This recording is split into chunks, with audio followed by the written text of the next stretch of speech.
Welcome to the Plant Trainers Podcast, where we're helping people improve their quality of life through nutrition and fitness. And now, your hosts, nutrition and wellness coaches, international speakers, Adam and Shoshana Chaim. Hey, I'm Adam Chaim. And I'm Shoshana Chaim, and we are Propelled by Plants. Today we bring to you episode 382, Superfoods and Down to Earth with Darin Olien. In this episode of the Plant Trainers Podcast, we talk with Darin Olien about superfoods and, of course, the famous Netflix docu-series called Down to Earth with Zac Efron. It was a real treat having him on. We had some really deep conversations with Darin about the supplement industry, about toxicity in our foods, and, of course, everyday superfoods. We asked a lot of questions about what built up towards the creating of Down to Earth and what might be next. We did cover the devastating fires that took Darin's home and that burnt down the trees all across his land, and we discussed if there's anything that we can do to help prevent these fires in the future, and I think you might be surprised by the answer. Darin is a co-host with Zac Efron on the widely popular Netflix docu-series called Down to Earth with Zac Efron, and he's also the host of the #1 health and wellness podcast, the Darin Olien Show. Darin is a highly recognized exotic superfoods hunter, supplement formulator, and author of the New York Times best-selling book, Super Life, The 5 Fixes That Will Keep You Healthy, Fit, and Eternally Awesome. Darin holds a Bachelor of Arts in Exercise Physiology and Nutrition and a Master's in Psychology. He's worked with numerous well-known health companies to create outstanding products and services. Darin is also the Director of Strategic Alliances and the Global Health Ambassador for APPICS, a revolutionary new social media platform monetizing passion and content through cryptocurrency and blockchain. This was such a great episode to record. You're going to love it. So much great information. Get ready to share it out, and we hope you enjoy. Greens powders can be very scary because there's toxicity, heavy metals, there's fillers, there's all kinds of things. And we know that so many of you have been emailing us asking, what do we use so that you will know what to use? So we are so glad we found BioFi Limitless Greens. We trust the product, we trust the people behind it, and we've gotten you a discount coupon. So go to www.biofishop.com/plants. That's biofishop.com/plants, or click the button in the show notes to grab your discount code and get your greens now. And now for a moment of gratitude. I'm grateful because Adam needed to go for hernia surgery. Don't get me wrong, that's not why I'm grateful. I'm grateful that he's recovering well. I'm grateful that the kids have been helping to take care of him, and it's just been extra nice having him around more. Yeah, it's been amazing recovering from this so quickly, and I'm just grateful for all the amazing nurses and doctors that were there to help me through it, and grateful for the family who's taking good care of me now that I'm back home. Darin Olien, thank you so much for joining us on the Plant Trainers Podcast today. Oh man, I am stoked beyond belief to be here, for sure. We're stoked. We're Canadian stoked for you to be here. This is super awesome.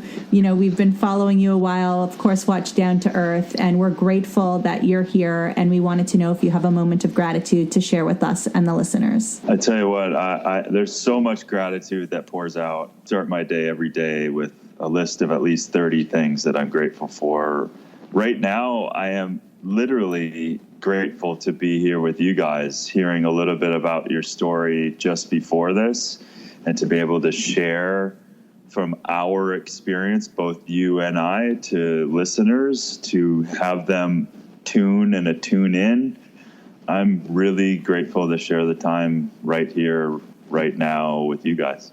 Oh, thank you for that. It's so amazing that we have the opportunity to share our stories and share what's happened to us and how the food we consume has impacted our lives and given me a new life. And it's pretty incredible. And we watched the series Down to Earth on Netflix with you and Zac Efron, and it was a huge hit in our home. But before we get into that, maybe you could tell us a little bit about how you got into a plant-based lifestyle and into your whole superfood realm. Yeah, I'll keep it short because it's definitely a lot of things, but I say that, I grew up in Minnesota in the Midwest. My grandfather sold tractors in South Dakota. My grandmother came over, a Norwegian came over on a covered wagon and fed Indians in the plains of South Dakota. My father was an ag professor at the University of Minnesota. Just kind of felt like a normal kid, except that, I was born premature. I almost died on birth. And it sent the idea and the real life understanding at that particular time that we're fragile and this is dangerous. So that informed me definitely at a core level. But then really just being a regular kid, I just started, playing around with picking up weights when I was 16 and playing with food and literally realizing that I was medicating with, bottles of Coke, 6 bottles of Coke a day as a kid, kind of stimulating myself into a different sense of myself, and then realizing that food and exercise just massively shifted everything. And really cut to, once I became stronger and kind of combated this idea that I had growing up, that the thing that I'm fragile. I played college football, got hurt, had a career-ending back injury, and then it was that light bulb moment, that blessing that occurred underneath what was very troubling and depressive. And that was, why don't I study this stuff? Why don't I study this kind of miraculous thing, this body, this physiology, the nutrition? And then from there, that just was like, wow, not only is this so complex, I can barely hang on in school, but it was just the miraculousness also came in very clearly. And then kind of after college, I did a lot of exercise physiology and nutrition stuff. And that was kind of cool at a certain point. Then I studied psychology because I got a master's in psychology, and I was really trying to figure out what was so miraculous about so many things and why you could do one thing for one person and it get a completely different result, kind of seemingly doing the same thing for another. And then just exploring who I am. And that hasn't stopped to this day. But really, the superfood hunting side of it came just kind of naively. The more I was studying, the more I started to play with formulas and herbs and botanicals. Coming from where I came from, I had to go meet the farmers, the collectors. I had to see where these were coming from. I had to learn from them, because that was kind of at the genesis of what I believed. So it had to be people to people, and that just so happened to be jumping on planes and showing up in the middle of nowhere in jungles and mountaintops and everything in between. And then, I kind of got blessed with some great job opportunities from there, and things kind of blew up. It sounds like you mixed a little bit of inquisitivity with intuition and kind of just followed the path and dug deep and followed it. So you talked about back injury in high school from playing football. Is that an injury that kept with you a long time? Were there any health changes that happened over time as you got deeper into the nutrition quest? Yeah, it actually was in college. So I got it was a college ending football injury. And yeah, I mean, I think honestly, it's still there for me today. It doesn't stop me from things, but I have to be super mindful of my movement, and also it's driven me down. It's kind of at the root, the sacral plexus is where it got damaged, and it kind of is this weird. Not that I want an injury, but it's infinitely better. But I think number one, to answer your question, is because the natural, even physical therapists and doctors and trying to find out like what's wrong. Well, I tore a bunch of ligaments and they couldn't create stability again. So that definitely was like, well, they're not helping. And so I doubled down on nutrition because I feel like the foundation for my body to rebuild is definitely what I'm putting in my mouth. And then, learning and studying movement, which then, I could put on pads today and play. So it's not like I couldn't. But I think now it still informs me to this day, because if I kind of unconsciously move around or let stress happen or build up in my life, that lower back will will show up and just be a friendly reminder. So, yeah, it's a growing, maturing relationship. I think it's really interesting that you had the interest and the need to go find out where these foods are coming from and jumping on planes and whatever method you got to these places and farms and people. I don't think a lot of people on this planet are so interested in where their food is actually coming from. And if they were, perhaps they would change some of the foods that they would consume on a regular basis. Do you want to talk to that connection a little bit? Yeah, it's a big connection. It's actually the start of, these segments of the show, my podcast that I do called Fatal Conveniences.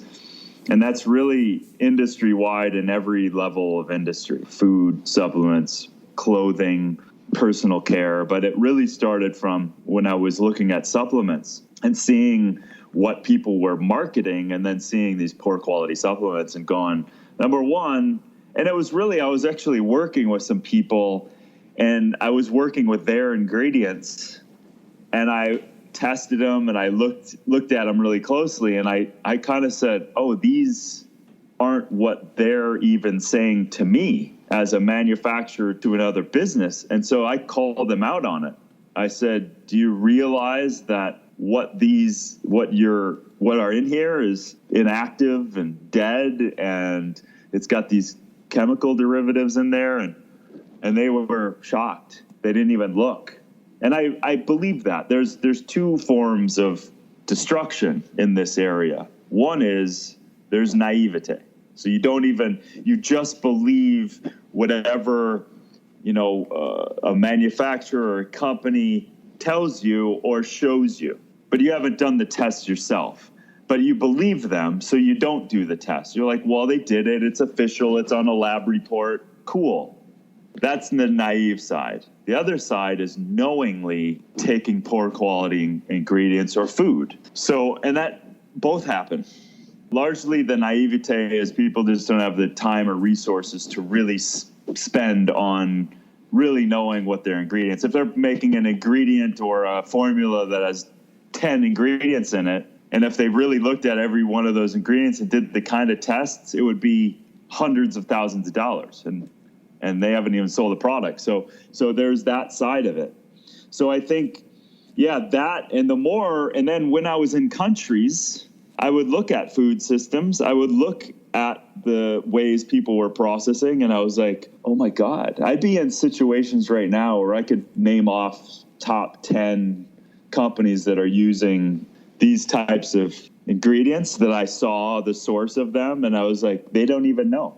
Or if they do, this is playing Russian roulette, because it's about you're going to have a contamination. So that was like, the small town kid from Minnesota that's honest and believes what people say, and why would people lie? That whole upbringing, I realized, oh, that's not how people are.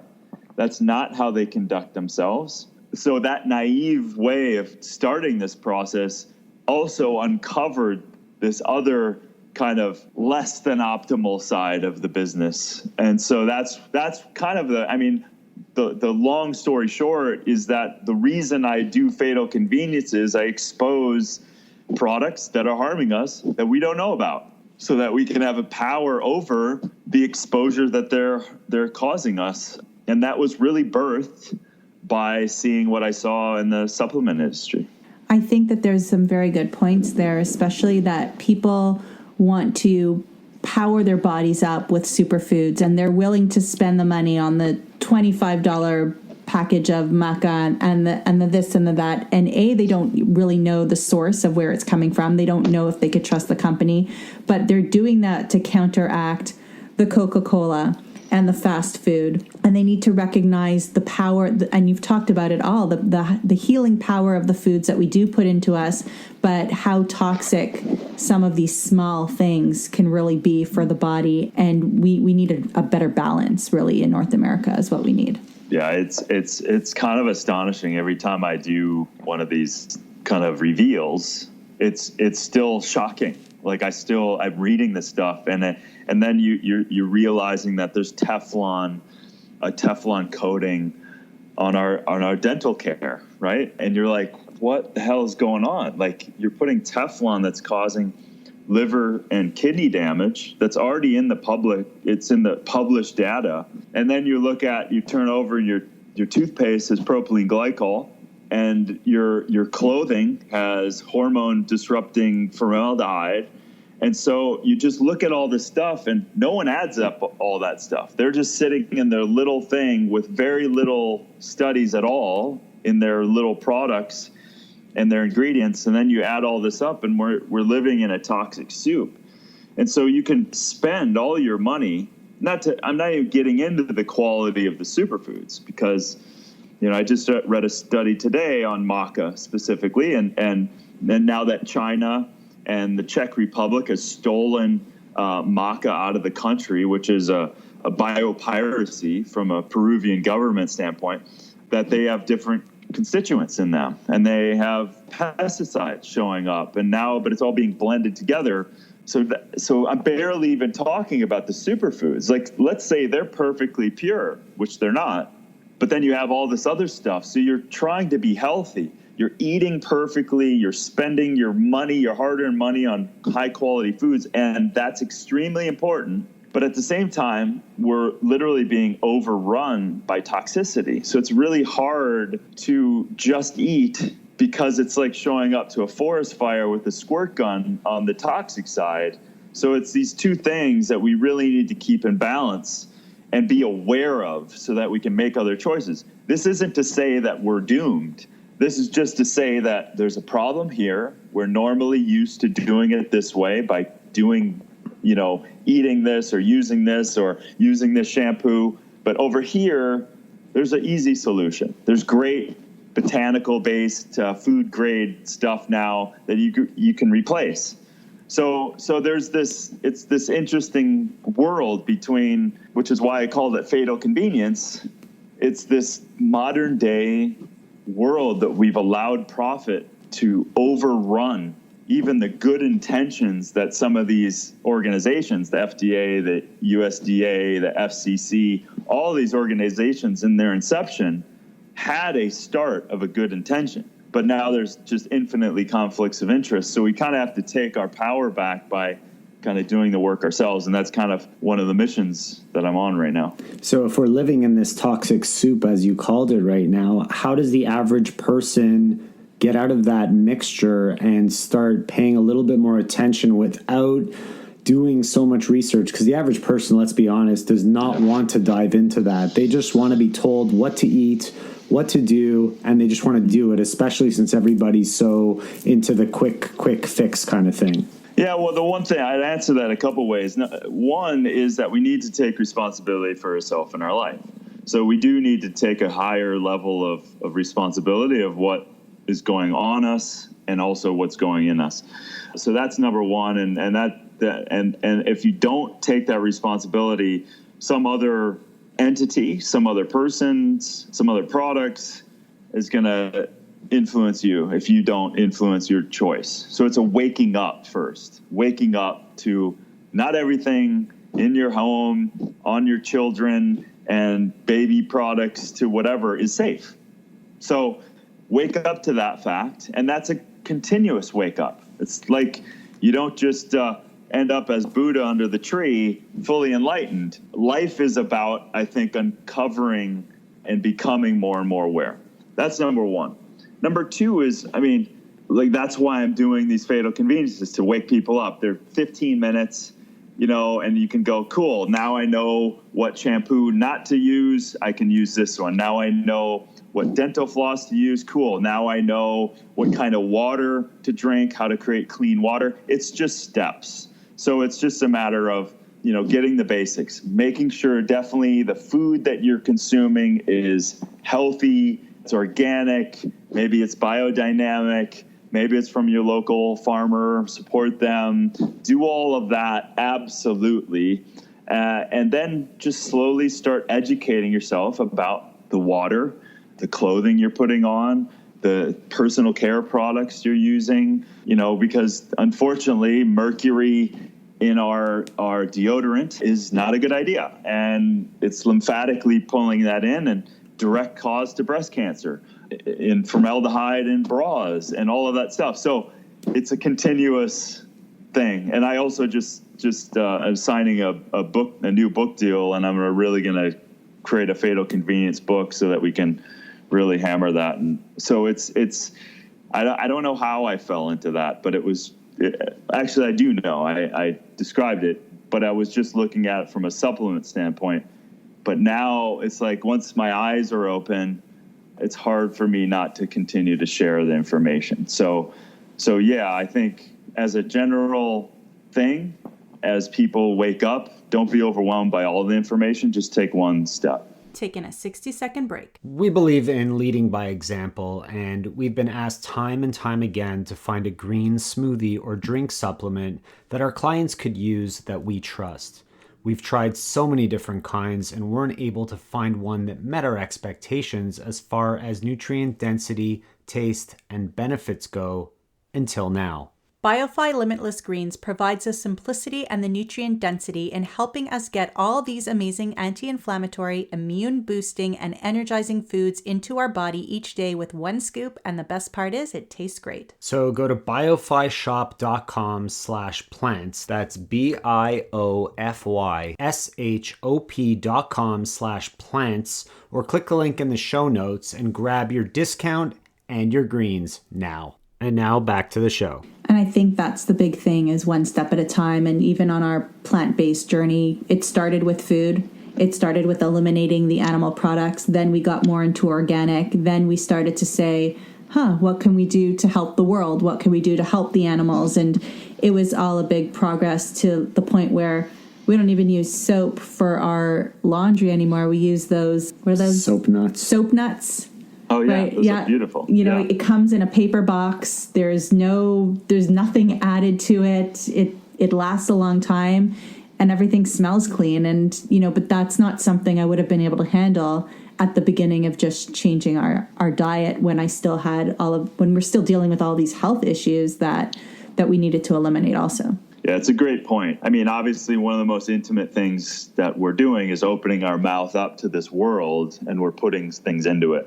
So that, for sure, that's your starting point, right? And cleaning that part up and lessening and eliminating the processed food in bags and bottles and all of this stuff, and whole healthy foods, for sure.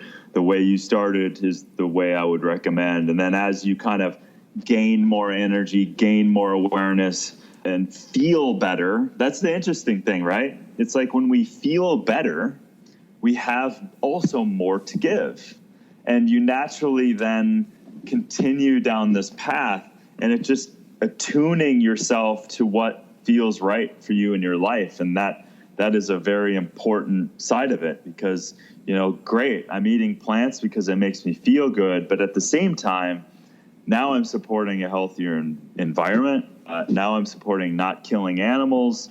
And those are major congruences that just fuel the energy moving forward in one's life. And I certainly am in the same boat. I started eliminating, and then it just continues from there, and it's going to still continue. So we've been talking a little bit about superfoods. We're going to get into Down to Earth in a moment. You do have a book out that is called Super Life, The 5 Simple Fixes That Will Make You Healthy, Fit, and Eternally Awesome. So I just wanted to mention that for our audience. But when we talk about superfoods, we usually talk about things that are rare and hard to find in the big North American cities. And I'm wondering that for our listeners who maybe don't have enough money to buy a specific superfood, or like your favorite camu is not available to them, like what foods would you think are also superfoods that are not getting that superfood kind of air quote category? Yeah, and that's part of the funny thing about the whole marketing of superfoods too. But there's medicinal qualities to some of these superfoods and super herbs, but some of the basics. I mean, you've got turmeric that's available everywhere. You've got ginger. These are some of the most ancient used herbal tonics and anti-inflammatory and immune system modulators. Those are awesome. But also you have to look at, again, the quality of where it's coming from. Spend a little extra money on finding the farmers that are close to you and their soils that are healthy. Hell, bring your family, bring your children out to see, make that connection to where they are actually coming from. Make a weekend field trip and then have that association with the soil. And so you can largely say that the health of the soil is creating the superfoods. So if it's, super spinach that's coming up as a result of this golden, powerful soil, then that's it. That's your superfood, because next to it, from a spinach that was created and, picked too early and driven across America and frozen. Not that there's anything wrong with that, because that's your choice, that's your choice. And that's absolutely better than nothing. But what I'm saying is start kind of extrapolating and looking at how you can support yourself even more by knowing where your food's from, knowing the farmer, and getting together. Make your own little cooperative. Find someone who's growing. Hell, there's some organizations going on now in LA where people are literally transforming their lawn, which is ridiculous, to just spray grass. Why not just create food? And you can go out and pick your salad every day.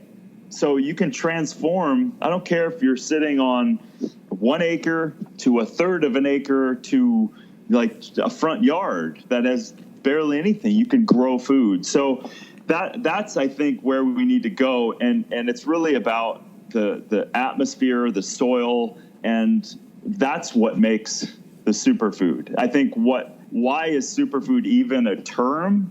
Because we absolutely know that the food that we've created since the 1930s and even before that, and the Dust Bowl that we created from monocropping in the Midwest, we knew that we wiped out the soil. And if the soil's not healthy, it can't transmute the nutrients into the plant. And the plant is just there genetically, but it really doesn't have the constituents that we need. It doesn't have the active compounds, doesn't have the micronutrients, doesn't have the vitamins and minerals.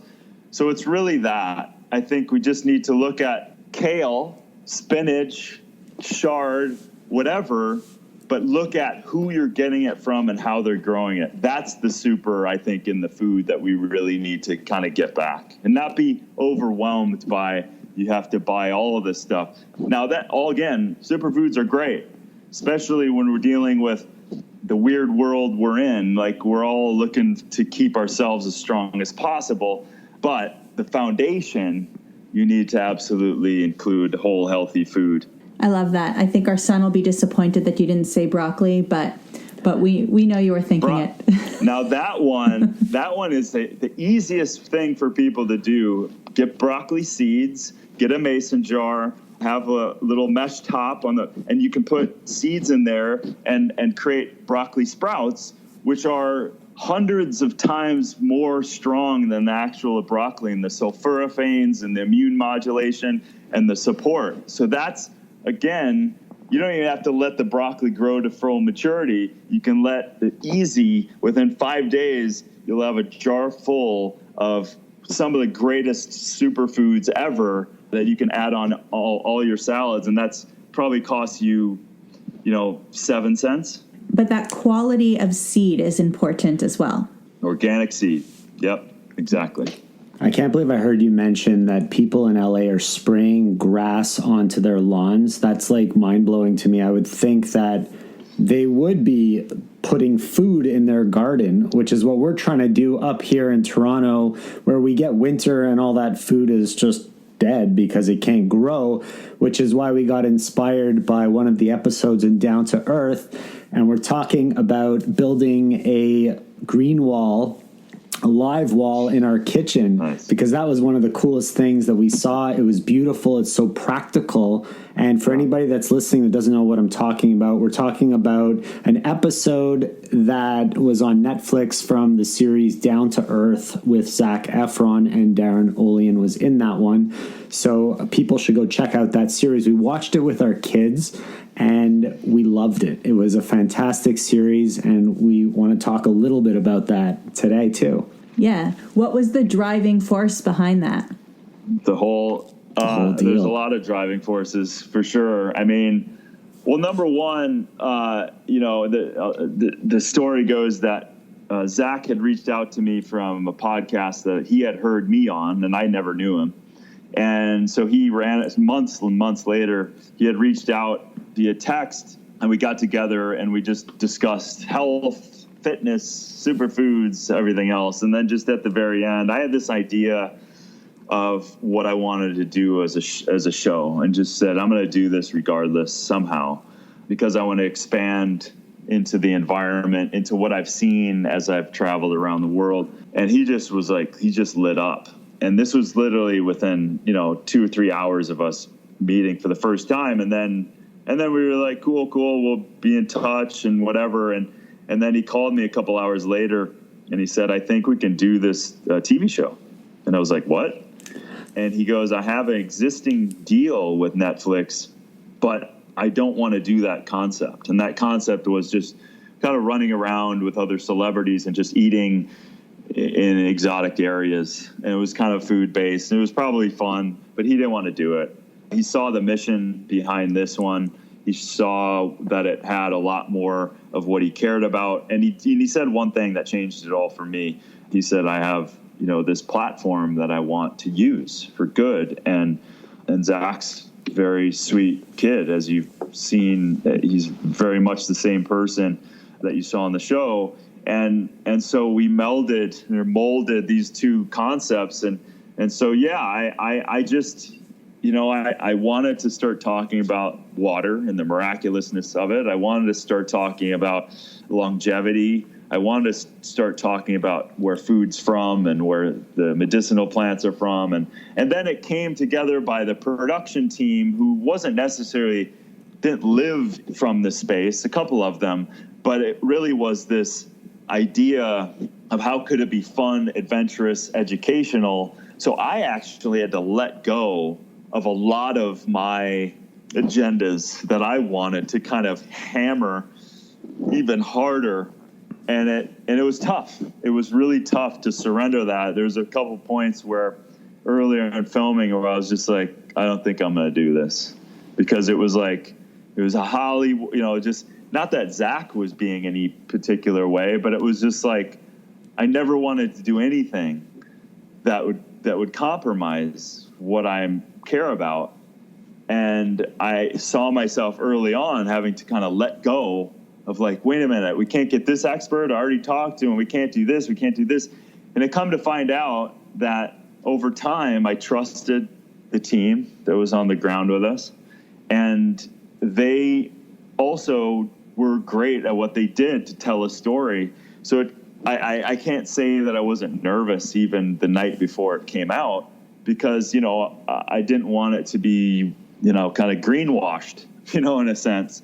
But what I discovered was that balance of being fun, caring, adventurous, more inviting than us or me or the experts lecturing people and just hitting them over the head with so much information. What it did was it reached over and grabbed a bunch of people that weren't necessarily seeing this or looking at it. And so from that perspective, it became a hell of a success, more than I could have imagined. It was super interesting to watch. I really felt that there was that sense of adventure, and it did give a lot of education for people that had no clue about some of these topics, whether it be water or sustainability or the superfoods that you found. It was really cool because when you watch this kind of show with a 10-year-old and a 12-year-old, and they're super excited to check out these cool places that you're going to and learn about these important pieces of our planet that they would never have known about. I think it was really cool to see. And they were really excited to see the next one. Oh, where are we going next, guys? Let's go. Like it's a lot of fun. Mommy, will you take me to France? Will you take me to Paris? But now they want to check these things out, and they express interest in what's going on. Oh, wow, what they did in Peru looks really cool. And oh, that's where those superfoods come from. Or Sardinia with these old people that are living for so many years. How are they doing that? And it's just very interesting to go to all these places and learn from what's going on our planet that most people don't even know about and don't see on a regular basis. And the kids have finally said, I always say, I want to just go live in a treehouse in Costa Rica, and they'll laugh at me. And now they're like, yeah, can we go to a treehouse in Costa Rica? And shout out to Marav, who I play catchball with, because she sent me a WhatsApp, and she's like, have you heard of this Blue Zone place? And I'm like, well, yeah. She's like, there's this documentary out, and you have to watch it, and it would be right up your alley. So she turned me onto it, and it was, so people are starting to use vocabulary that we've been using for years, and it makes it so much more at level and easy because it's not somebody preaching to them. You are telling a story every time. That's it. The telling of the story so that people can receive it. We've all seen those documentaries, especially in this space, where you kind of walk away going, I'm kind of more depressed than I'm inspired. And it's not to say that the information's wrong. More oftentimes it's right. It's very right. But how do you use that information to then uplift and inspire? And I, thank God they bleeped us so that, number one, we could be natural and swear, and we did all that stuff. But they bleeped it, which is great, because then it was able to be seen with your children. And that, just hearing that your children, I've heard it so many times now, that children and everyone was entertained by the show, which is like unheard of, right? It's just like, so something we hit, just, we're just, the whole team, the whole crew, we're just over the moon, excited, and hopefully keep going. What was that one really big impact you were hoping to make once you kind of knew what the new vision was? Well, I think, it was kind of discovered. It was kind of revealed to me. I don't know what my ultimate intention was starting it, other than I wanted to show people things that they haven't seen. I think the most powerful, and is still happening, is the Gen Zs, the young kids that are waking up, that want to do something, that are inspired to do something and want to take action. I have been spending a lot of time cultivating and conversing with kids like that and universities in this last couple months, figuring out ways to cultivate peer-to-peer support so that these kids can have a place to go because they don't know where to go. They don't know who to trust. They don't know where to go to take that action. And rightly so. You don't know where your dollars are going from if you donate all the time. You don't know what they're doing with those dollars, if they're even effective. And then transparency within companies, like who's actually doing good with the businesses that they're creating. So it's all of this stuff that to me is still firing me up and fueling me today.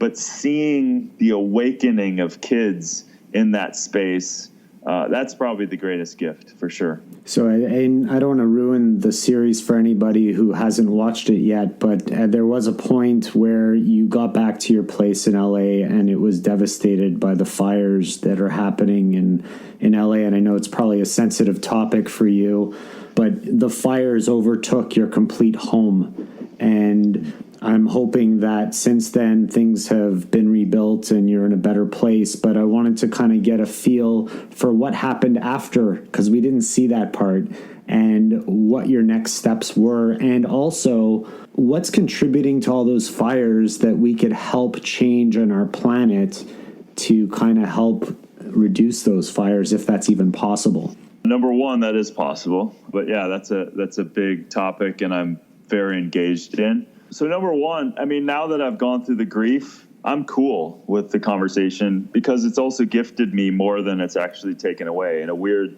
sort of way. But it was devastating, utterly gutting. Next to losing my father, it was one of the hardest things to that I've ever gone through. The problem is that when the loss happens, that's one thing, but that's actually not the hardest part. The hardest part is after that.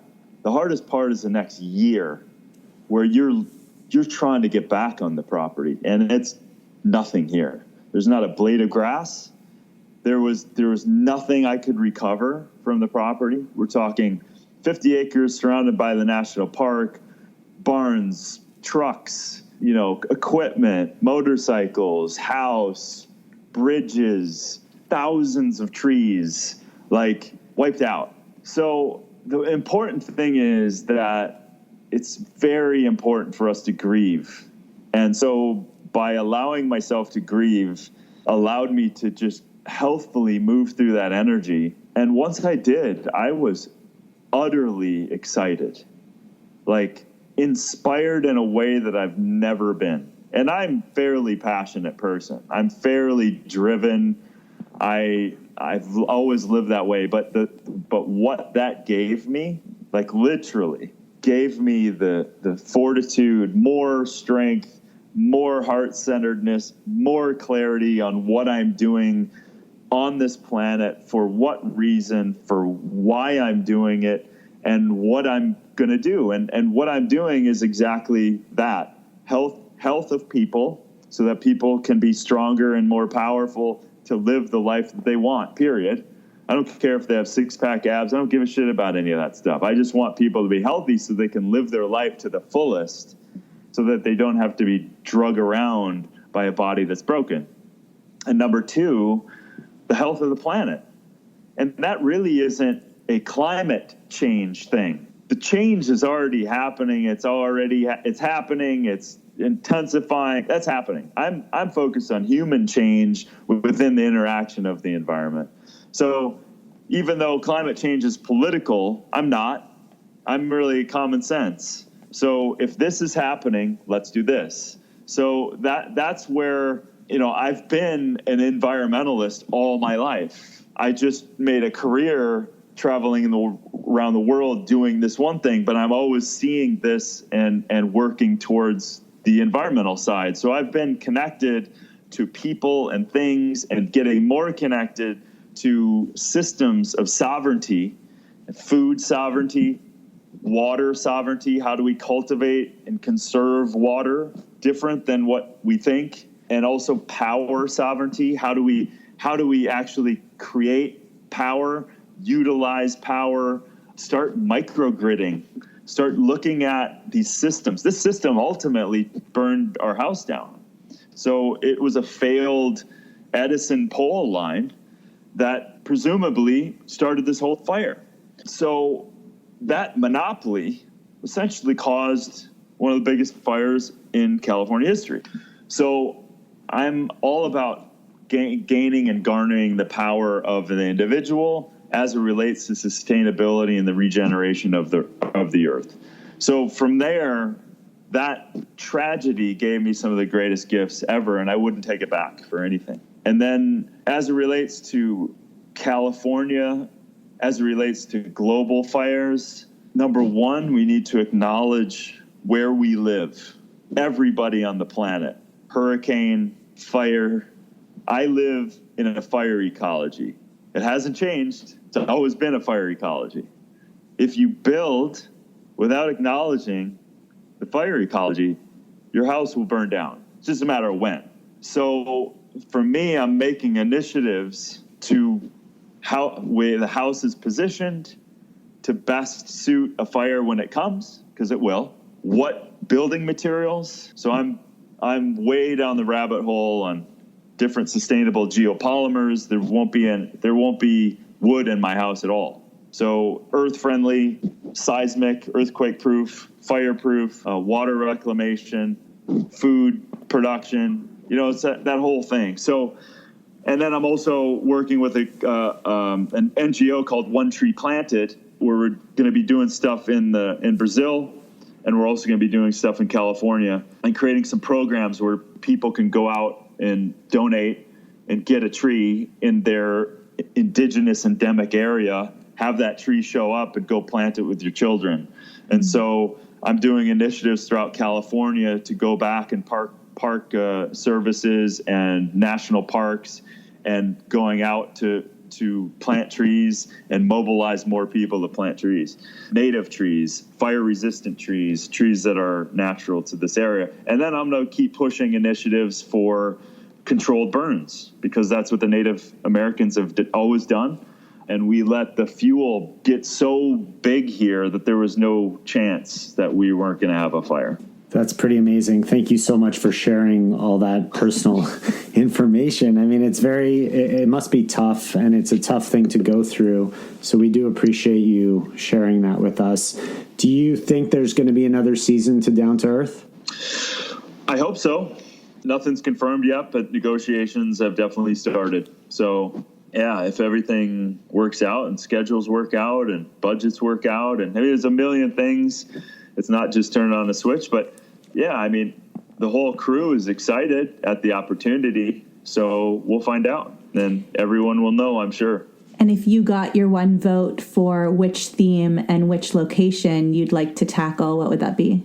Well, I definitely think regenerative agriculture has to be talked about in a much bigger way, and it has to be mobilized and acted upon. So you can talk about regenerative agriculture anywhere. You can talk about it here in California that grows most of the U.S.'s food. You can talk about it in the Midwest, where I'm from, where we're changing over monocropping into regenerative agriculture and sequestering carbon. That's probably one of the most powerful things we can do as an environment.